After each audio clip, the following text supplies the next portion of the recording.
क्या दोस्तों आप लोग भी एक सीएससी सेंटर लेना चाहते हैं? क्या आप लोग भी एक सीएससी सेंटर लेके एक अच्छी खासी कमाई करना चाहते हैं? तो आज की इस वीडियो में बताऊंगा कैसे आप एक सीएससी सेंटर ले सकते हैं, कैसे आप उससे कमाई भी कर सकते हैं, क्या क्या उसमें आपको सुविधाएं देखने को मिलेंगी। मतलब मैं आपको सारा कुछ समझा दूंगा अच्छी तरीके से भाई कि आपको क्या क्या सुविधाएं मिलेंगी, कैसे आप सीएससी सेंटर अप्लाई कर सकते हो, सब कुछ मैं आपको बताने वाला हूँ। आप लोग आज से पहले भाई मेरे को ये कहते सुने होंगे कि भाई एसबीआई का सीएसपी कैसे मिलेगा। हो सकता है भाई मेरे द्वारा किसी ने एसबीआई का सीएसपी ले भी लिया हो, काफ़ी लोगों ने नहीं भी ले पाया हो, लेकिन वो तो बात की बात हो बाद में करेंगे। आज की इस वीडियो में बात करेंगे हम कि सीएससी सेंटर कैसे लें। तो हमारे एक मित्र हैं जिनका नाम है कुणाल साक्य। उनके पास एक सीएससी सेंटर है, काफ़ी साल पुराना सीएससी सेंटर है। उन्होंने सीएससी का काम लगभग आज से 7-8 साल पहले शुरू कर दिया था। ठीक है, मतलब 7-8 साल पहले वो एक कैफ़े पे बैठ के काम किया करते थे, लेकिन आज की डेट में उनके पास खुद का एक सीएससी है जिससे वो अच्छी खासी अर्निंग भी कर रहे हैं और अच्छा खासा काम भी कर रहे हैं।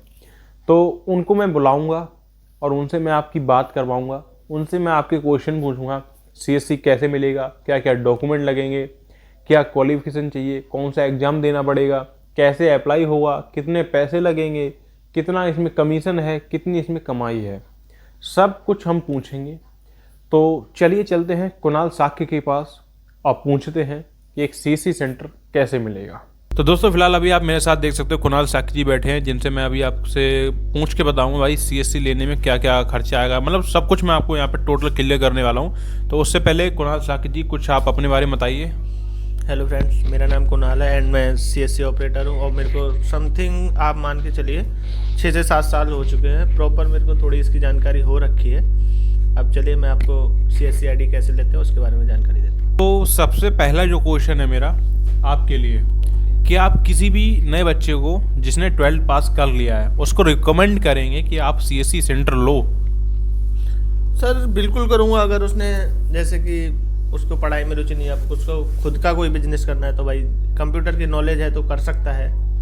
तो उसके लिए उसकी एज मिनिमम 80+ होनी चाहिए। अगर कोई भी व्यक्ति एक सीएससी सेंटर ओपन करता है तो क्या वो अपना घर खर्च चला सकता है इससे? बिल्कुल चला सकता है अगर प्रॉपरली वर्क करेगा तो। और लगभग एक सीएससी सेंटर खोलने में कितना इन्वेस्टमेंट हो जाता है?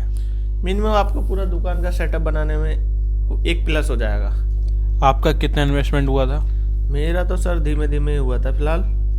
मतलब आप स्टूडेंट को ये बता सकते हैं कि आपके पास अगर एक लैपटॉप है तो आप लेके बैठ सकते हैं, बिल्कुल। फिर अपना सारा सेटअप धीरे धीरे कर सकते हैं। मतलब जरूरी नहीं कि आप एक साथ 50,000 1 लाख रुपए इन्वेस्टमेंट करो। आपके पास सिस्टम लैपटॉप होना चाहिए। तो एक सीएससी सेंटर लेने के लिए किसी भी व्यक्ति को सबसे पहले क्या करना पड़ेगा? सबसे पहले उसके पास डॉक्यूमेंट कंप्लीट होने चाहिए, जैसे कि आधार कार्ड, पैन कार्ड और उसके बैंक खाते की चेकबुक कंप्यूटराइज्ड वाली। क्या सीएससी सेंटर में कमीशन मिलता है? बिल्कुल मिलता है। किस बेस पे मिलता है? आपके ट्रांजैक्शन बेस पे मिलता है, जैसे भी ट्रांजैक्शन करते हो उस बेस पे। जैसे कि मेरे पास सीएसपी है एसबीआई का, तो मैं जो भी काम करता हूँ कुछ भी XYZ, तो मुझे हर सर्विस पे मेरा कमीशन फिक्स है कि मेरे को इतना कमीशन मिलना है। ठीक है, कभी 8,000 आता है, कभी 10,000, कभी 15,000। मतलब मेरा जो कमीशन वो एक सैलरी के रूप में आता है। तो क्या यहाँ पर जो कमीशन आता है वो भी सैलरी के रूप में ही आता है? सैलरी बेस पे नहीं आता है। आपने जैसे ट्रांजैक्शन किया उसी में सेटल हो जाता है आपका। ओके। और मतलब सीएससी बैठकर कोई भी व्यक्ति दिन में अपनी जो फोटो कॉपी हो गई या सीएससी का और भी काम हो गया, जो फॉर्म वगैरह डालते हैं XYZ, टोटल जितना भी काम हो गया, उससे दिन में लगभग कितना पैसा कमा सकता है? भाई अगर प्रॉपर वर्क को करता है, फॉर्म वगैरह फिल करता है, तो आपके 1,000 रुपये कहीं नहीं गए भाई पर डे के।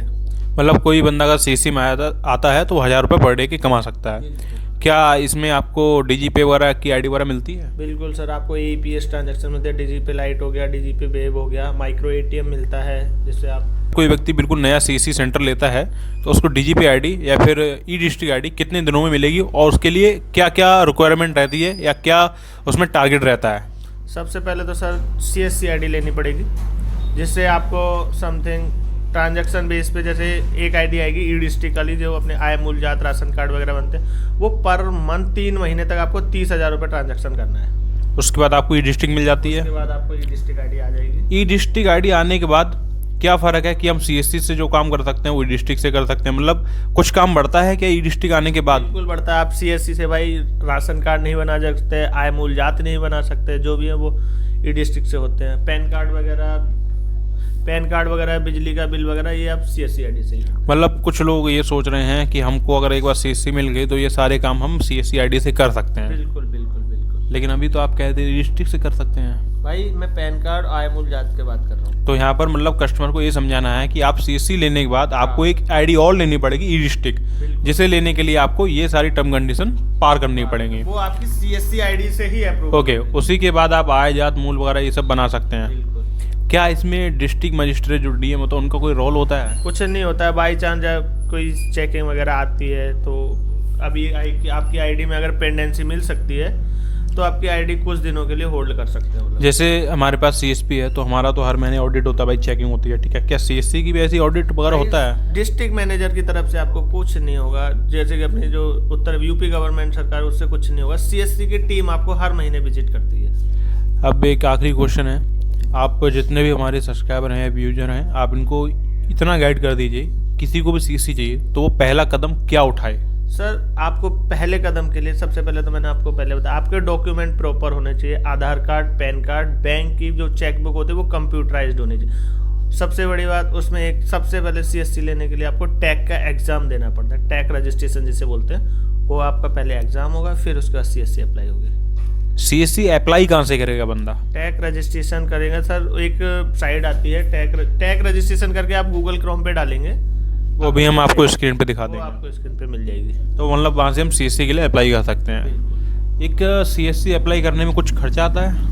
सर बिल्कुल आएगा। आपका जो टैग का रजिस्ट्रेशन होगा उसमें आपकी फीस कटेगी 1489 रुपये। उसके अलावा कोई खर्चा? कोई खर्चा नहीं। आपका अगर कोई डिस्ट्रिक्ट में जो CSC ID आती है उसका कोई खर्चा नहीं, ओनली ई डिस्ट्रिक्ट का। अगर मान लीजिए किसी बंदे ने CSC ID ले ली है और वो प्रॉपर वर्क कर रहा है और फिर बीच में उसने वर्क करना बंद कर दिया, तो क्या CSC ID बंद हो जाएगी? आपकी क्या सीन है? आपकी भी तो बंद पड़ी है। बाद में एक्टिव हो सकती है? बिल्कुल हो सकती है। तो मतलब मेरे पास CSC भी है, ई डिस्ट्रिक्ट भी है, DG पे भी है, लेकिन हम CSP वाले तो CSC का काम करते नहीं, हमारा तो बंद पड़ा है। आपको चाहिए मैं दे दूंगा। बात ये है कि आप उसको बाद में कभी भी, वो भाई उसको ट्रांजैक्शन रनिंग रहने चाहिए, हर मंथ जो है ट्रांजैक्शन। अच्छा एक बात है, जैसे मेरा CSC भी बंद पड़ा है, अब मैं इसको 5 महीने बाद एक्टिव करना चाहूँ? बिल्कुल भाई, आपको डिस्ट्रिक्ट मैनेजर को एक अपनी एप्लीकेशन देनी पड़ेगी, आपकी ID रनिंग हो जाएगी। ओके, वो आप भी करवा सकते हैं। तो आई होप दोस्तों आपके जितने भी क्वेश्चन हैं वो शायद हमने पूछ लिए हैं अपने कुणाल भैया से, और इन्होंने जो जितने भी आंसर दिए वो आपको समझ में आ गए होंगे। फिर भी कोई क्वेश्चन रह जाता है तो आप मुझे कमेंट सेक्शन में बता के जा सकते हैं। और अगर आप कुणाल भैया का नंबर लेना चाहते हैं तो आप मुझे मैसेज कर सकते हैं, या फिर आपको पिन कमेंट मिल जाएगा, उसमें इनका नंबर मिल जाएगा, आप CSC की A to Z जानकारी ले सकते हैं। तो दोस्तों अगर आप लोग कुणाल भाई से, जो हमारे कुणाल भाई हैं, अगर आप इनसे मिलना चाहते हैं या फिर बात करना चाहते हैं, लेकिन पहले मैं आपको बता देता हूं, अगर आप एटा, फरकाबाद, कासगंज किसी भी डिस्ट्रिक्ट से हैं तब तो ये आपके काम आ सकते हैं, वरना काम नहीं आ सकते हैं, ठीक है। अगर आपको CSC चाहिए या फिर आपको ड्राइविंग लाइसेंस बनवाना है तो आप इनसे कॉन्टैक्ट कर सकते हो। ये आपका बजाज का EMI कार्ड बनता है वो भी बना देंगे। ड्राइविंग लाइसेंस ही आपको 4000 रुपये में बना के दे देंगे, आपको एटा जाने की जरूरत नहीं पड़ेगी, मतलब आपको अपने RTO जाने की जरूरत नहीं पड़ेगी, ठीक है। इनका जो नंबर है वो आपको पिन कमेंट में और हमारे डिस्क्रिप्शन में मिल जाएगा, आप डायरेक्ट इनसे बात भी कर सकते हैं। लेकिन भाई वही बंदा कॉल करे या फिर मैसेज करे जिसको वाकई में ज़रूरत है इन सब कामों की। फालतू कॉल वगैरह ना करें, क्योंकि बंदे फिर डिस्टर्ब हो जाते हैं, क्या फ़ायदा फिर नंबर भी बंद हो जाए, आप लोग कॉल ही ना कर सको। तो आई होप ये जो वीडियो है आप लोग अच्छा लगा हो तो वीडियो को लाइक, कमेंट, शेयर कर देना। चैनल में हो तो चैनल को सब्सक्राइब कर देना आगे भी वीडियो देखने के लिए।